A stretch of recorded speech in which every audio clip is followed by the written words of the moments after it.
dans le Seigneur et très chers téléspectateurs de l'Espérance TV, que les faveurs de l'Éternel vous soient comptées et multipliées au nom de Jésus-Christ. Le thème que j'aimerais vous proposer pour notre temps d'édification est ambition politique. Quel enjeu pour l'Église? Pour soutenir ce thème, nous avons un seul texte tiré de Matthieu chapitre 20, les versets 20 et 21. Voici le texte. Alors la mère des fils de Zébédée s'approche de Jésus avec ses deux fils et se prosterna pour lui faire cette demande. Verset 21. Il lui dit, « Que veux-tu? Ordonne, lui dit-elle, que mes deux fils que voici soient assis dans ton royaume, l'un à ta droite et l'autre à ta gauche. » Pour mieux comprendre notre thème, nous allons suivre cette approche suivante. 1. Situation contextuelle de Matthieu, chapitre 20, versets 20 et 21.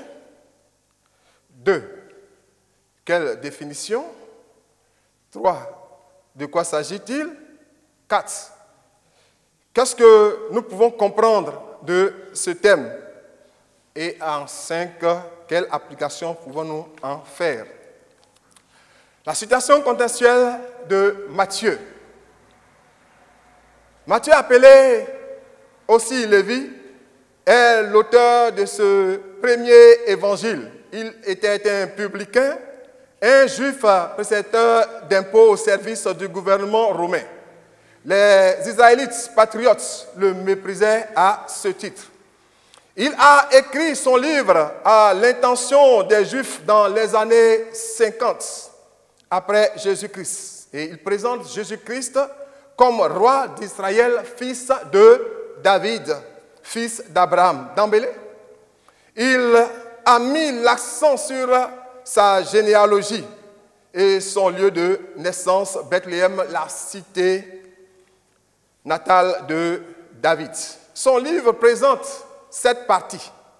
Et le texte de Matthieu chapitre 20, le verset 20 à 21, est situé dans la 5e partie du livre, qui part du chapitre 14 au chapitre 23, dont le thème central est « Ministère du roi rejeté ». Dans ce fragment de texte de Matthieu, Jésus et ses disciples étaient en chemin pour monter à Jérusalem et il a pris les 12 à part pour leur annoncer les souffrances et la mort auxquelles il allait faire face. Ce qui aurait pu sans doute attrister les disciples, mais la femme de Zébédée s'est approchée de Jésus avec ses deux fils pour lui demander 2 sièges lorsqu'il sera dans son royaume. Que Jésus accorde à ses deux fils de s'asseoir, l'un à sa droite et l'autre à sa gauche. Cela a suscité un dialogue entre Jésus et les deux frères. Mais Jésus, ayant constaté que les autres disciples étaient indignés des deux fils de Zébédée, a saisi l'occasion pour leur communiquer le sens de l'humilité du service en leur disant que le plus grand parmi eux soit le serviteur de tous et que lui-même est venu pour donner sa vie pour la rançon de beaucoup. Alors, qu'est-ce qui signifie ambition politique? Quel enjeu pour l'Église? L'ambition est une recherche d'honneur, de gloire, d'évolution sociale. C'est une distinction. Aussi, c'est une motivation pour améliorer une situation. La politique Et la science est là de gouverner d'un État. Cela est relatif à l'organisation et à l'exercice du pouvoir dans un État. Un enjeu.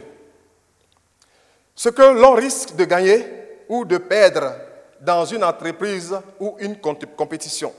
Le but à poursuivre, c'est l'objectif à atteindre. Au sens spirituel, l'ambition est un désir immodéré de gloire, de fortune, d'honneur, de puissance. C'est la convoitise. Nous voyons cela dans Exode chapitre 20, verset 17. Et quand nous parlons de la politique, il y a une politique qui est sainte. Et nous découvrons cela dans Genèse 41, le verset 33 à 41. Et il y a une politique corrompue. Nous trouvons aussi cela dans Juge chapitre 9, le verset 18 à 24. Et Exode 10, verset 1 à 2. Qui amène ici à nuire à la vie de son prochain. Et concernant l'enjeu concerne la profondeur de soi. Cette lumière du dedans où chacun vient puiser devant l'épreuve son courage d'être.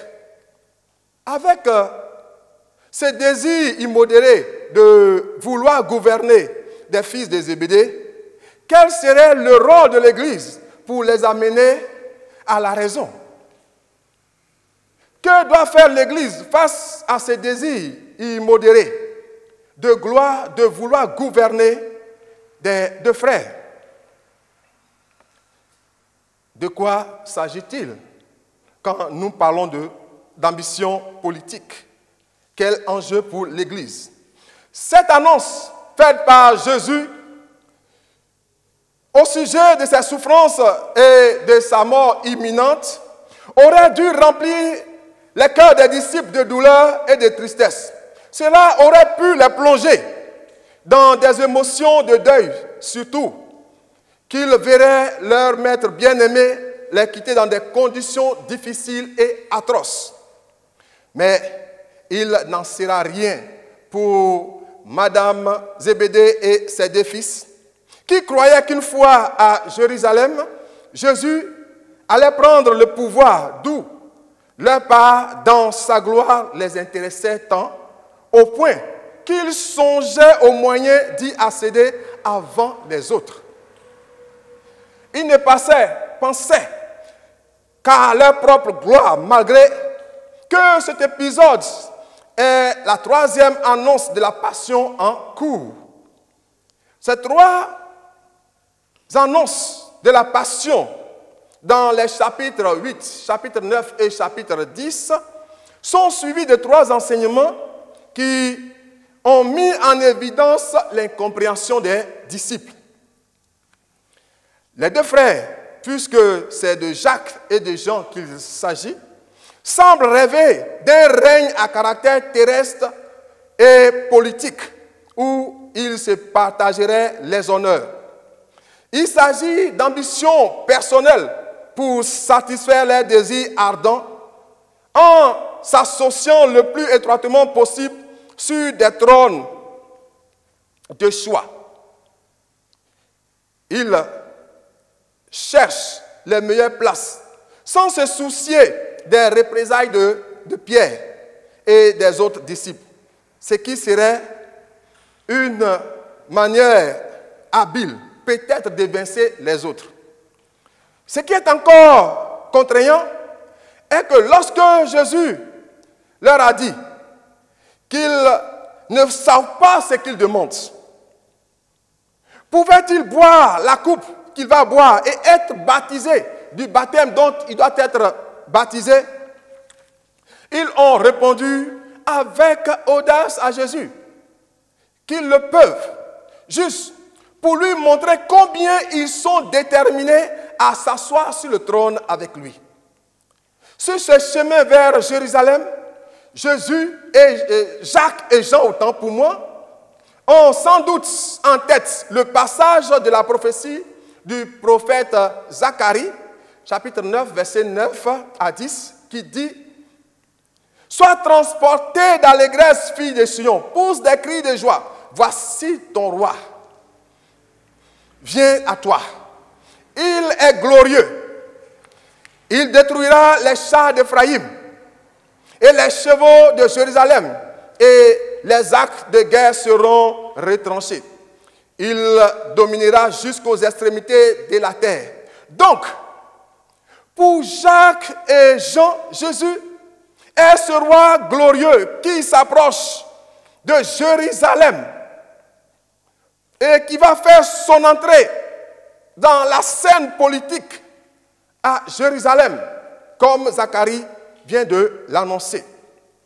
Dans ces conditions, quoi de normal pour ces deux disciples qui ont été à ses côtés depuis les débuts que de vouloir être maintenant les plus proches collaborateurs de celui qui va renverser le gouvernement existant pour régner. Et déjà, ils sont du côté du vainqueur et ils s'apprêtent à gouverner avec lui.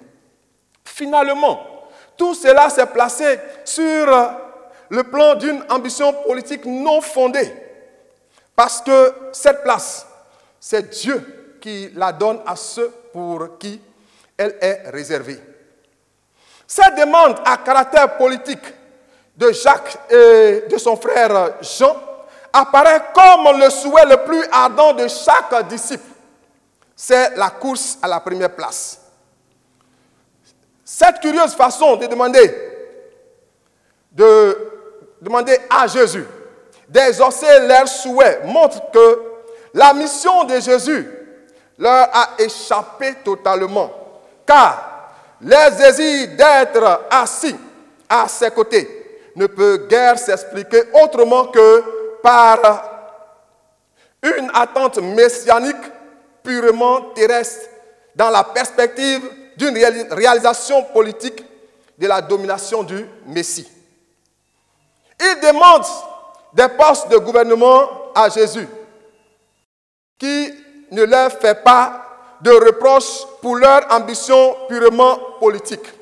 Là où le doyen Pierre pouvait les admonester, mais loin de là, car simplement, Jésus a tenté de leur montrer le vrai chemin à suivre pour accéder à cette gloire. Jésus, en aucun cas, ne s'est fâché contre Jacques et Jean, malgré leur ferme résolution d'aller jusqu'au bout, puisque cette demande en elle-même n'est pas critiquable. Parce qu'il n'est pas interdit de faire la politique, mais que ce désir soit façonné et transformé par Dieu pour le bonheur de tous. Et que dire des autres? Leur irritation est le signe qu'ils ont laissé libre cours à la jalousie et à la haine. C'est ce second comportement des disciples qui est semblable ou le plus en accord avec le contexte météopolitique de notre époque actuelle que Jésus a condamné. Raison pour laquelle l'idée principale qui ressort de ce texte de Matthieu chapitre 20, le verset 20, et que nous continuons, nous poursuivons la lecture jusqu'au verset 28, est que toute personne qui mûrit des ambitions égoïstes pour faire la politique ne sera jamais approuvée par Dieu. Alors, qu'est-ce que nous pouvons comprendre par là? L'enjeu ici se vérifie à chaque fois que le moi prend le dessus sur les valeurs bibliques, par l'envie, la jalousie, l'égoïsme, l'orgueil, les diversions et des palabres à ne point finir. Jésus ne veut pas accepter de tels comportements dans son Église. À plus forte raison dans la vie de ceux à qui il va confier les rênes et la direction de son Église. Comparativement à ces temps agités, où la véritable notion de la politique se dégrade sous les coups des boutoirs, des groins, des appétits individuels ou l'intérêt général.